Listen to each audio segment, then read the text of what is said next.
So it's been quite a few months probably since I last did a tour of the rat room, so I thought I would take you guys round it. So this is my rat room over here. This is where I grow vegetables for the rats, or for myself, depends who wins on that one. Right, so first thing to notice, what we've got here is fly screen. So this window opens, which I open it in kind of summer, gives a bit of ventilation. We've also got a little window there, again, fly screen, very useful. Right, into the rat room. Right, so first thing we have here is my giant rat wardrobe. I've recently done a massive amount of organising. I'm very proud of this. It will never look like this again. But right for now, let's show you what I've got in terms of rat crap. Right, so I have quite a few different things in here. Down this area we have my show tanks for kind of general showing, and there's a bit more showing stuff behind that. Then we've got various bits of kind of large scale food. So I pre-mix a lot of straight grains. Makes making a mix a lot faster. So I've got some bags of that. I've got a bag of Miss Johnson's Supreme, which is the rabbit food I'm mainly using at the moment. So we've got hammocks. I've got various different types, so those are the more interesting things, plus the must-have of any rat owner, IKEA compliment hangers. And then a lot of flat hammocks and different kind of material, like I use a lot of sack bags in my cage for hammocks. Then water bottles, food bowls, etc. All sorts of interesting things, and my collection of foraging toys, which you can see a few of them up there.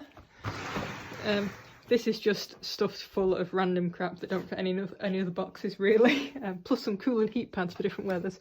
And then up there is where I keep all my stuff for kitten packs, all my kind of like baby things for when I kind of take them out, keep them warm. And these are just some kind of cage bits and pieces that are a bit too big to fit in my main cage accessory storage. So, other side. So in here we have, down at the bottom, we've got all my different kind of substrates.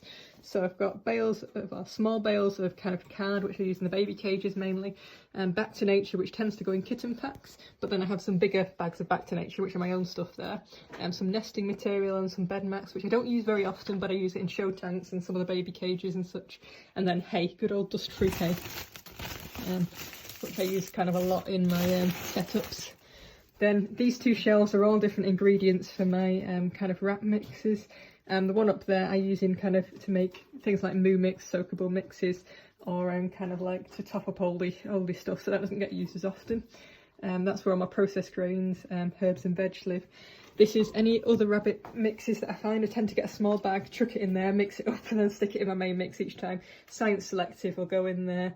Occasionally like dog mixes and such that are about right protein and fat percentage for the rabbit.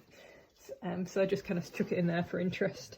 And that'll vary every time. And then this is all my kind of protein and seed elements that go into that box as well. At the top, it's just, again, assorted bits and pieces. We have some cocoa fibre blocks up there, some more cocoa husks that I can mix in with the soil, one of my carriers, and behind there a bit more nesting material and that kind of thing. Right, so on top, this is where I store a spare Ventura base, which I could put in if I ever wanted to. I don't think I ever have, but I like owning it. But I do use that base for one of my cocoa cages, which is slightly cut down. Then I've got a spare SRS shelf there. That's for somebody else, that's not me. Various cardboard that I use to put around kind of kitten cages and such. My Alaskas live up here, along with some cushions, because currently my seat area is taken up by baby cages. And a PR board for nurse. Right, so then we get onto the cage. So this is my main cage. So my main groups live in here. So this is my girl group. And then up there, my boys live. So these are little Zoo Venturas. Absolutely love these cages. You can see my kind of deep base there. And the boys, it's a bit harder to see. They haven't got quite as deep base, but they've still got soil in there and they do like it. Along this side, I've got a bit of kind of climbing activity, which is out there for the girls. This plastic here that you can see, basically what this means is I can have the girls out without getting the boys out of the cage, because I wrapped that right around the cage and the girls can't get any higher than that. So that's really handy for me in terms of trying to kind of free range without the faff of taking everybody out, putting them in a carrier, etc. Right, so then we get onto the Door of Fame, which is where all the rosettes for my kind of current rats that are kind of living in these cages have won in their lifetime. I will say, when they do die, what happens is, jump ahead a little bit on the tour on this, they go into kind of this area, which every single rat I've had that's earned a rosette and has passed on, I keep 1 or 2 rosettes for them, and then you can just see kind of some of the names up there. that just basically show you kind of like the rats that they've belonged to, and that's a bit of my kind of memorial really for each of them. Then we've got the rat tree, so give you a bit of a close-up. So in this section, this has got kind of ball pool, different types of balls in there. Then we've got climbing stuff up here. I should say this was like a normal cat tree that I covered with this kind of wiped down mesh stuff. We've got a box of interesting things there for them to forage through. A bit of a tube back there, and then some random stuff in the bottom area. A feather boa, which is a bit of a different texture for them. This is kind of like a hanging ladder. I don't use a lot in my cages, but actually they really quite like jumping on that and swinging sometimes. And then this little thing is good for them to pop in and out, and there's a few kind of balls and rattly things in there. And then at the top there's a pumpkin, because everybody needs a pumpkin. Rat cam up there. Oh, and this kind of tracks the room temperature. It does min-max as well, so I can see that it doesn't get too cold for them. A few more balls in that, just because I have too many of them. A rat skeleton, one that they like climbing on, why not? Then this is where my kind of bugs live, which go into the bioactive setup every now and again.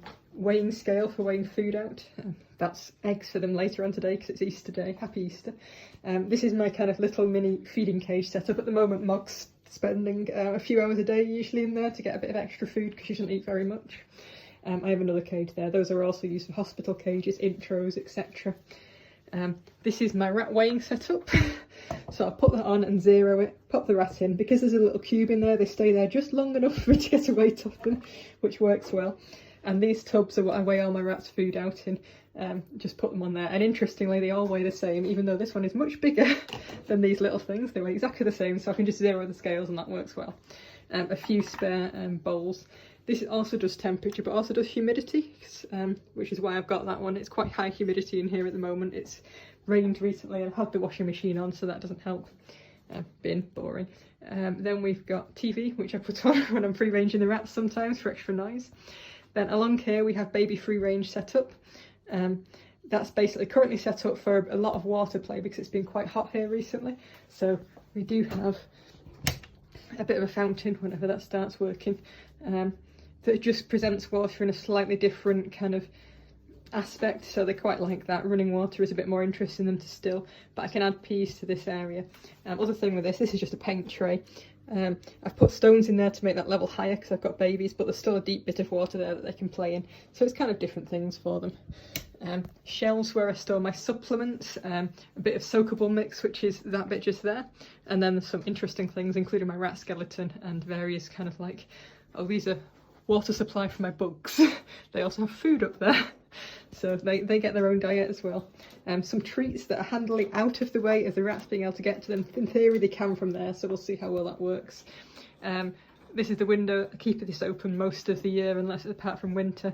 And then some bits and pieces, including some treats there, and a kettle, because I don't have hot running water here. I literally just have cold, so I boil water if I want it hot. The heater that I put on in winter at the moment, it's keeping nicely above 14 in the rat room without the heater on, so it's switched off and unplugged. But that's normally plugged in over winter and running at about kind of 12 to 14. Unless I've got litters, then it's like 16 degrees. So next is my Stuba unit. Really handy storage for all kind of cage accessories. Bear in mind right now that I have 2 extra cages set up, and this is still all the rat junk that I have. I have had a clear out too and got rid of some, which is why it's relatively organised. But we've got a bag full of ropes there, a bag full of kind of nets, cargo nets, little perches, and then the rest is just kind of assorted stuff that I can use in the cage, including hamster wheel that can be made into a foraging toy when I want, with a bit of cardboard, which is one of my earlier videos. Right, let's put this back. Right, so next we have the babies. So this is currently, we've got 8 girls living in there and 2 boys living in there. Those 2 boys will be moving in with my adult boys next week, so they're going to get a bigger space then. So it didn't seem worth setting up my other Coco cage just for the 2 of them when they've got plenty to do in there, and they are quite active.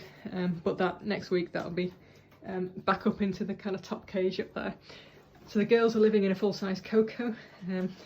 As you can see at the moment, they're enjoying their chew.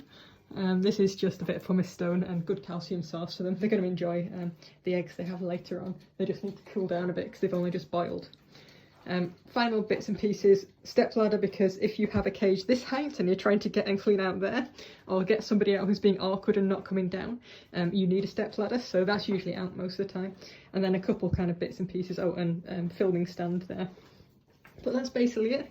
This is the rat room. I'll do a kind of slower pan round. It's my world.